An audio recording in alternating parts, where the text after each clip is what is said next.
నమస్కారం గురుగారు. నమస్కారం మణికంఠ గారు. గురుగారు, యక్షిణీ సాధన గురించి ఈ మధ్య బయట సోషల్ మీడియాలో కావచ్చు, ఇతర మాధ్యమాల్లో చాలామంది మాట్లాడుతున్నారు. నిజంగా అసలు ఈ యక్షిణీ సాధన అనేది ఉంటుందా? యక్షిణీ సాధన ఏ విధంగా చేసుకోవాలి?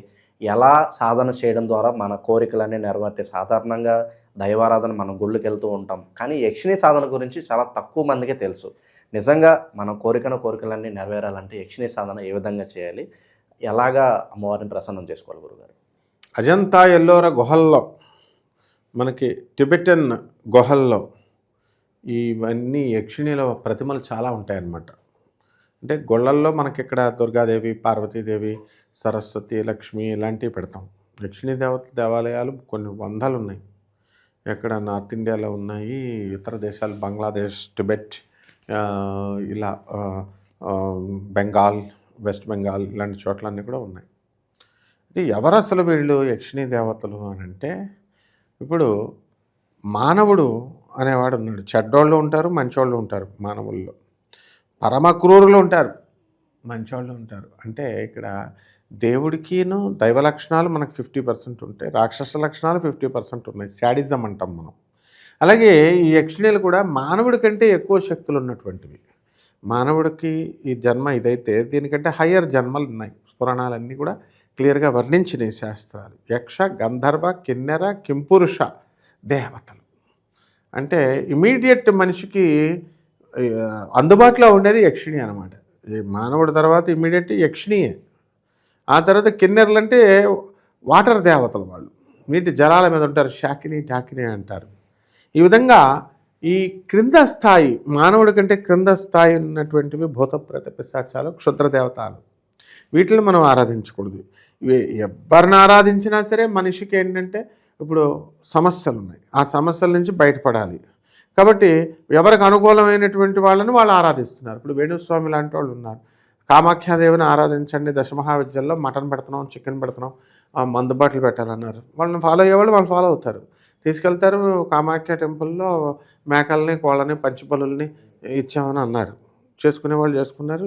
అది కావనమాట. అలాగే ఇది కూడా ఏంటంటే యక్షిణీ సాధన అనేటటువంటి దానికి వీళ్ళు యూట్యూబ్లో చెప్తున్నటువంటి వాళ్ళకి అసలు వాళ్ళు భయపెడుతున్నారు అనమాట. వాళ్ళకి సంబంధమే లేదు. యక్ష సాధన అనేటటువంటి వాళ్ళు చేయలేదు. యక్షులకి రాజెవరు? కుబేరుడు. ఈ కుబేరుడు దేవతలు. లక్ష్మీదేవితో కలిపి కుబేరుడిని ఆరాధిస్తున్నాం ఈ మధ్యలో. లక్ష్మీ కుబేర వ్రతము, లక్ష్మీ కుబేర పూజ అని డబ్బులు కావాలని. ఇతను ఎవరంటే రావణాసురుడి యొక్క తమ్ముడు అవుతాడు.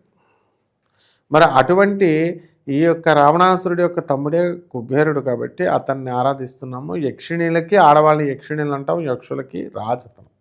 ఎవరికి ఏ హారము చేయలేదు. మరి అటువంటిప్పుడు అతన్ని మరి యక్షిణీలో రక్తాలు తాగేస్తాయి, లేకపోతే చేయకూడదేమో, చేయొచ్చేమో, ప్రమాదమేమో, గూగుల్లోనేమో అంటే బెనిఫిట్స్ చేస్తే and some times they turn as mischievous అని పెట్టేస్తారు ఎవరెస్ట్ వచ్చినట్టు వాళ్ళు. ఇంకొకళ్ళేమో మిత్రురాలిగా చూడాలి, లేకపోతే లవర్గా చూడాలి, తల్లిగా చూడాలి, మీతో సంభోగం చేస్తుంది, ఆ సాధన చేసినటువంటి వాడితో ఈ యక్షిణి వచ్చి సంభోగం చేస్తుందంటే అంతా నాన్ సెన్స్, అంతా చెప్తారు. అలాగే ఈ యక్షిణులకు మానవులతో పని ఏంటి అసలు? కాబట్టి అవన్నీ కూడా హయ్యర్ ఎనర్జీస్, దేవతలు వాళ్ళు. కాబట్టి దేవతల్ని మనం ఎప్పుడూ కూడా మాతృస్వరూపంతోనే చూడాలి. అప్పుడే మనల్ని అవి బ్లెస్ చేస్తాయి. కాబట్టి కామాన్ని కంట్రోల్ చేసుకోవాలి. అవి కామ రూపులు. వాళ్ళు ఏ రూపంలో అయినా సరే అందమైన ఆ స్త్రీ రూపంలో వాళ్ళు మనకు దర్శనమిస్తారు. మామూలుగా మనుషుల్లో వచ్చినట్టు అనుకుంటాం అంతే మనం. ఆ యక్షులు తెలియదు. అది తెలియక టెంప్ట్ అయ్యామంటే మనకి కొంచెం ప్రమాదం. ఇలాంటి సాధన చేసే వాళ్ళకి కళ్ళలో ఏమన్నా కనిపించే అవకాశాలు ఉన్నాయి? డెఫినెట్గా కనబడతాయి. ఎందుకు కనబడవు? అవన్నీ మేము అన్నీ చేసి పడేసినాయి అన్నీ చిన్నప్పుడే. అవన్నీ ఏంటంటే దేవత ఇప్పుడు కొంతమంది దేవతారాధన చేస్తారు. పార్వతీదేవి కల్లోకి వస్తుంది, శివుడి కల్లోకి వస్తాడు, కృష్ణుడి కల్లోకి వస్తాడు. మనం ఏదో ఒరిజినల్ కృష్ణుడిని, ఒరిజినల్ దుర్గాదేవిని చూసినట్టు మనం బొమ్మలు చూస్తాం, విగ్రహాలు చూస్తాం, ఇలా ఉంటారని ధ్యాన శ్లోకాల ద్వారా వేసినాయి. అవి చూసి అయ్యే దుర్గాదేవి వచ్చింది అనుకుంటాం. అసలు ఈ యక్షిణీలు ఎవరు అని అంటే, ఈ యొక్క యక్షిణీలు కాళరాత్రి, దుర్గాదేవి యొక్క కాళరాత్రి స్వరూపంలో ఆమె కాళరాత్రిగా ఉన్నప్పుడు ఆమె యక్షిణీయే. శివుడు ఎవరో కాదు, యక్షస్వరూపాయ జటాధరాయ అన్నాము. శివుడు కూడా యక్షుడే. కాబట్టి ఈ రకంగా యక్షిణీలు హైయర్ ఎనర్జీస్ మనకి ఫ్రీక్వెన్సీ అనేటటువంటిది మనం ఒక ట్యూనింగ్ ఫార్క్ తీసుకొని ఇట్లా కొట్టి ఫ్రీక్వెన్సీ 320, 400, 420, 700, 750 ఇట్లా ఎలా కావాల్సినంత ఫ్రీక్వెన్సీ మనం పెట్టుకుంటామో ఆ విధంగా మనకి ఈ కాన్సన్ట్రేషన్ అనేటటువంటిది మనం అమ్మవారి మీద మనం చేసేటప్పుడు, ఈ సాధనల మీద మనం చేసేటప్పుడు దుర్గాదేవి ఇవన్నీ కూడా, పార్వతీదేవి ఇవన్నీ కూడా ప్రైమ్ మినిస్టర్, ప్రెసిడెంట్ లాంటివి అనమాట. చాలా హై ప్రొఫైల్ ఉన్నటువంటి దేవతలు వాళ్ళు, ఆదిపరాశక్తి. కాబట్టి ఆదిపరాశక్తిని ప్రసన్నం చేసుకోవాలంటే చాలా సంవత్సరాలు, చాలా యుగాలు కూడా పడతాయి. భువనేశ్వరి అమ్మవారి కోసము బ్రహ్మదేవుడు కోట్ల సంవత్సరాలు తపస్సు చేస్తే బ్రహ్మదేవుడు స్థాయి లాంటి వ్యక్తికే ఆ భువనేశ్వరి మాత కలలో కూడా దర్శనం ఇవ్వలేదు ఆయనకి. దాన్ని బట్టి చూడు. రెండవది, తారాదేవిని రావణ బ్రహ్మ ఆరాధించాడు. రావణ బ్రహ్మ ఆరాధించాడని వీళ్ళంతా కోళ్ళు మేకలని కోసేయంటున్నాడు. వీళ్ళ తలకాయని కోసేసుకోమను. వీళ్ళందరూ ఎవరైతే కామాఖ్యాదేవికి బలులు ఇస్తామని ఇమ్మని చెప్తున్నారో వాళ్ళ తలకాయలు కోసేసుకోమను. కోసుకోరు వాళ్ళు.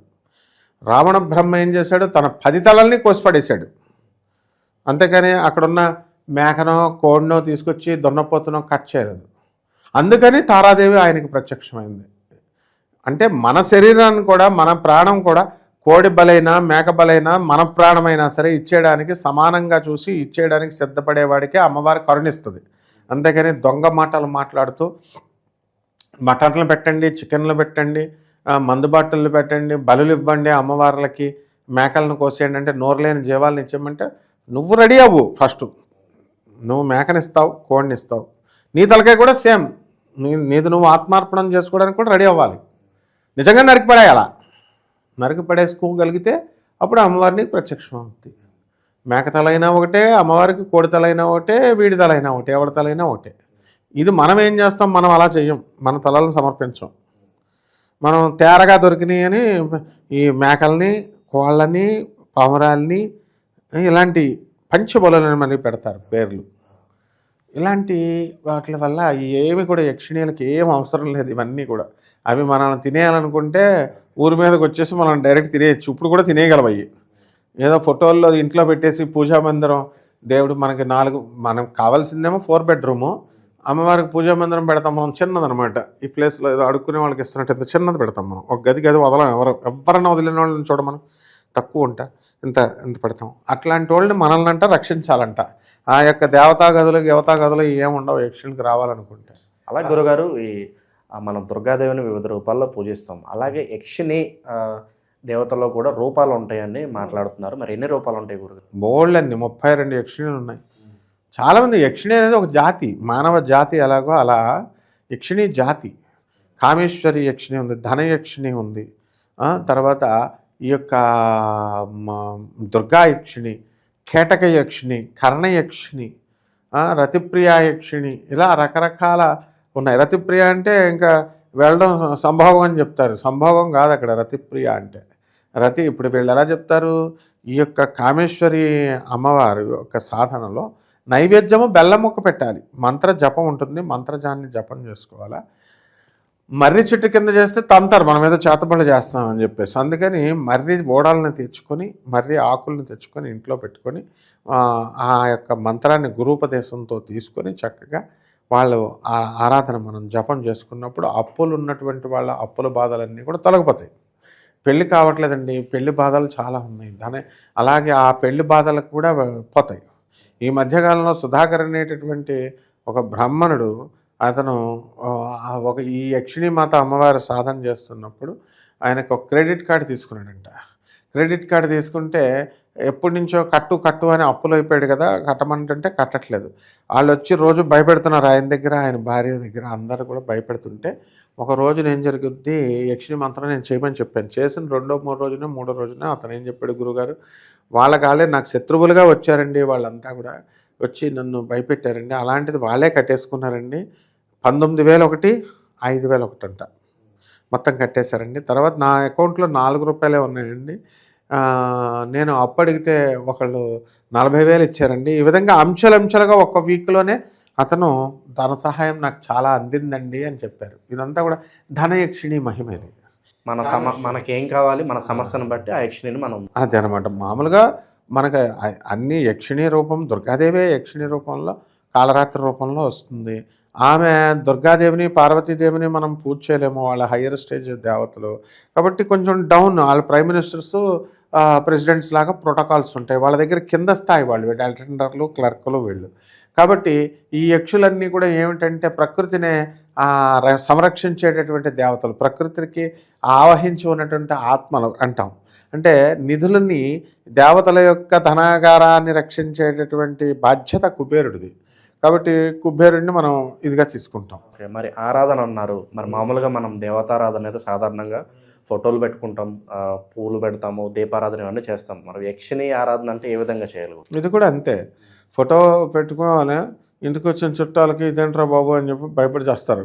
కాబట్టి ఫోటో మనసులో ఉండాలి. దేవుడికి కూడా ఫోటోలు పెట్టక్కర్లేదు, ఫోటో షాపుల వాళ్ళకి బిజినెస్ జరుగుద్ది తప్ప. మనం దీపారాధన చేసేయాలి. నువ్వుల నూనెతో కానీ నెయ్యితో కానీ, ఆవు నెయ్యి అయినా పర్లేదు, గేదె నెయ్యి అయినా పర్వాలేదు. ప్రత్యేకంగా ఈ సాధనకంటూ పలానా టైమింగ్స్ ఏమైనా ఉంటాయి గురుగారు? పగలు ఇప్పుడు రాత్రులు చేయమన్నాం అనుకోండి, రాత్రి 12 గంటలకు చేస్తే చేతబడులు చేస్తున్నారని పట్టుకుపోతారు. కాబట్టి పక్కన వాళ్ళు వచ్చి తంతారు, ఎవరు పట్టుకెళ్ళేది ఉండదు కానీ తంతారు. అందుకని ఇక్కడ ఏమిటంటే సాయంత్రాలు సాధన చేసుకోవచ్చు, చీకటి పడిన తర్వాత అవసరం లేదు. మార్నింగ్ మరి ఇంటికి రోజు రాగలగాలి కదా వీళ్ళు, కాబట్టి రాలేరు. కాబట్టి చక్కగా వీళ్ళంతా కూడా ఉదయమే వీళ్ళు పూజ పూర్తి చేసేసుకోవచ్చు. ఒక ఎర్రగుడ్డ ఇలాంటిది కానీ, పసుపు గుడ్డ కానీ అక్కడ వేసుకొని ఆకర్షించాలి. కాబట్టి యక్షిణిని పసుపు మాల కానీ ఎర్రమాల కానీ తీసుకొని, రజోగుణం అంటే రజోగుణం ఏం చేస్తుంది, కోరికలను తీరుస్తుంది. తీర్చి ఆకర్షించి మనం యక్షిణి మంత్రాన్ని మనం ఇస్తాము. ఆ మంత్రంతో కనుక వాళ్ళు జపాన్ని కనుక చేసుకున్నట్లయితే అప్పుల బాధలో ఉన్నటువంటి వాళ్ళకి అప్పులు తీరిపోతాయి. అనారోగ్య సమస్యలతో ఉన్నటువంటి వాళ్ళకి ఆ దారి చూపిస్తుంది అమ్మవారు. ఆ హాస్పిటల్కి వెళ్ళమని, ఆ తర్వాత అక్కడికి వెళ్ళమనేసి, ఆ తర్వాత యక్షిణీ సాధన చేస్తున్నప్పుడు ఒక శక్తి మనతో ఉన్నట్టుగా అర్థమైపోద్ది. ఇప్పుడు ఒంటరిగా మనం ఉండడము, వేరే వాళ్ళు మనతో ఉంటున్నట్టుగా మనకు అనిపించడము, ఇవన్నీ కూడా తెలిసిపోతాయి. అలాగే ఇటు నుంచి అటు వెళ్ళడము, వెనక నుంచిగా వెళ్ళడము, ఇవన్నీ కూడా ఎవరో థర్డ్ పర్సన్. ఇప్పుడు గాలి ఉంది, వేడి ఉంది, లైట్ వేసుకున్నాం, వేడిగా ఉంది, వేడి మనం ఎలాగైతే అనుభవిస్తున్నామో వేడిగా ఉందని తెలుస్తుందో, ఆ విధంగా యక్షిణీ దేవతల యొక్క ఆరాధనలో మనకి తెలిసిపోతూ ఉంటాయి. కాబట్టి యక్షిణీ అమ్మవారికి చక్కగా నైవేద్యం కోసం పొలవమని పెద్ద పెద్ద నివేదనలు మనం చేయక్కర్లేదు. పాయసానాలు ఇలాంటివన్నీ కూడా చిన్న బెల్లం ముక్క నివేదన పెట్టచ్చు. ఏ సీజన్లో దొరికేటటువంటి ఆ పువ్వులతో, ఏ సీజన్లో దొరికేటటువంటి ఆ పళ్ళతో మనం అమ్మవారికి, యక్షిణీ అమ్మవారికి నైవేద్యం చేసినట్లయితే తప్పకుండా ఆమెకి ఏమీ ప్రత్యేకించి మన కోరికలు కూడా చెప్పక్కర్లేదు. సర్వవాంఛితం, సర్వ కోరికలన్నీ కూడా ఆమె తీర్చేసే మహత్తర శక్తి ఉంది. మరి మా గురువుగారులు చక్కగా రామలింగ సిద్ధాంత గారిని రాజమండ్రిలో చేసేవారు. అలాగే చంద్రస్వామి అని ఆయన ప్రైమ్ మినిస్టర్స్నే ఇన్ఫ్లుయెన్స్ చేసేవాడు. ఒక దేశానికి ప్రైమ్ మినిస్టర్స్ ఎవరు అవ్వాలి డిసైడ్ చేసేవాడు ఆయన. రాజగురువు పివి నరసింహారావు గారు హయాంలో ఇందిరాగాంధీకి, వీళ్ళందరికీ కూడా. అలాగే రామలింగ సిద్ధాంత గారు, జ్ఞాని జైల్ సింగ్ గారు రాజమండ్రి మాకు వచ్చేవారు. ఆయనకి కత్తిచ్చారు ఆయన. అలాగే నన్నయ్య ప్రెసిడెన్షియల్ అవార్డు ఇచ్చారు. నన్నయ్య, ఆదికవి నన్నయ్య మా ఊర్లోనే పుట్టడం వల్ల రాజమండ్రిలో ఒకరం బస్ స్టాండ్లో ఆయన విగ్రహం పెట్టారు. మరి ఇలాంటి మహాపండితులు అందరూ కూడా చాలామంది ఉన్నారు, తంత్రవేత్తలు. కాబట్టి యక్షిణీ సాధన చేసే వీళ్ళంతా కూడా ఇప్పుడు శివలింగాలు సృష్టించడం, నోట్లో నుంచి తీయడం, విభూతి పుట్టించడం. ఇంకా మా గాయత్రి బాబా ఉండేవాడు. మా గాయత్రి బాబా కూడా ఒరిస్సా ముఖ్యమంత్రి వచ్చినప్పుడు ఇలా చేస్తే విభూతి పడిపోయేది, లడ్డూలు పడిపోయాయి. ఇలాంటివన్నీ కూడా మా రాజమండ్రి ప్రజలందరికీ తెలుసు. వాళ్ళు మరి మా చేత సాధన చేయించినప్పుడు ఇవన్నీ చిన్న చిన్న విద్యలు, ఇవన్నీ ఒక వారం రోజుల్లో వచ్చేసే విద్యలు అవన్నీ. ఆ తర్వాత యక్షిణికి మనం ఏమీ ప్రత్యేకించి కోరికలు ఏం చెప్పక్కలేదు, అవే తీర్చేస్తాయి. కాబట్టి సిద్ధి పొందినటువంటి వ్యక్తులం కాబట్టి మనం చెప్పాలి. అంతేగాని వీళ్ళందరూ యక్షిణీ సాధన చేయకుండా వీర్యం రకరకాల కోరికలు వచ్చేస్తే వీర్యం ఆపుకోకుండా చూసుకోవాలా. వీర్యంలో పువ్వు ముంచాలంటాడు ఒకడు, అమ్మవారి విగ్రహానికి వేయాలంటాడు ఒకడు, మాంసం తినేస్తుంది, మాంసం పెట్టాలంటారు ఒకళ్ళు. ఇవన్నీ ఏంటి పిచ్చి మాటలన్నీ కూడా. అంటే యక్షిణులకే కాదు, వాళ్ళు మామూలు ఏకంగా పార్వతీదేవి దశమహావిద్యలకే చెప్పేస్తున్నారు వాళ్ళు. కౌలాచారం, వామాచారం చెప్పేసి పార్వతీదేవికే చెప్పేస్తున్నారు. అలాగే ఇంకేం చెప్పాలి దశమహావిద్యలకి ఇలా చేయాలని. అంటే అన్నీ తప్పు అనమాట. కాబట్టి సాత్వికమైనటువంటి పద్ధతిలో, దక్షిణాచార పద్ధతిలో చేసినట్లయితే విద్యార్థులు చదువు రానటువంటి వాళ్ళకి సామే వస్తుజిహ్వాగ్రే బ్రహ్మరూప సరస్వతి నాలుక మీద కూర్చుంటుంది. అలాగే ఈ యక్షిణీ సాధన వల్ల ఎప్పుడైనా ఫ్యాక్టరీస్ కానీ, ఏమైనా షాపులు కానీ, ఇళ్ళు కానీ అమ్మడవట్లేదు అనుకోండి, ఈ సాధన చేయడం ద్వారా కామేశ్వరి అమ్మేలాగా చేస్తుంది. ఇది అది అని ఏం లేదు, ఉద్యోగాలు లేనటువంటి వాళ్ళకి ఉద్యోగాలు ఇస్తుంది. ఈ కోరిక ఆ కోరిక అనేది అన్ని కోరికల్ని కూడా తీర్చేసేటటువంటి మహత్తరమైన శక్తి యక్షిణీ దేవతకి అనమాట. కాబట్టి తప్పుగా అపోహలతో వెళ్ళకూడదు. ఆమె ఇంతవరకు ఎవరికి హాని చేయలేదు. అదంతా కూడా సినిమాల కోసం టీవీల్లో అలా చూపిస్తారు, కమర్షియల్ ఎలిమెంట్స్ కోసం. జనాలు ఎక్కువ ఫిక్షన్ స్టోరీస్, హర్రర్ స్టోరీస్ చూస్తారని. అంతేగాని నిజ జీవితంలో అవి కనుక అలా ఉంటే మన పర్మిషన్ అడిగేదంటే మన ఇంటి మీదకి వచ్చి పీక్కుని తినేసి వెళ్ళిపోతాయి అవి. కాబట్టి అలాంటివి ఏమి ఉండవు. యక్షిణీ సాధన ఉంది, యక్షిణీలు ఉన్నారు. అలాంటివి తినరు, మాంసాలే అసలు వాళ్ళు ముట్టుకోరు. కేవలము దేవతారాధన. అనేకమైనటువంటి టిబెటియన్ సాహిత్యంలో ఇవన్నీ కూడా బుద్ధిస్ట్ తంత్రాలు, జైనిస్ట్ తంత్రాలు, హిందూ మతాల్లో, పురాణాల్లో వీళ్ళ యొక్క ప్రస్తావన అనేటటువంటిది ఉందన్నమాట. ఓవరాల్గా అసలు యక్షిణులు ఎవరు, యక్షిణీ సాధన ఏ విధంగా చేయాలి, ఏ సమయంలో చేయాలి, అద్భుతంగా వివరించారు. ధన్యవాదాలు. ధన్యవాదాలు.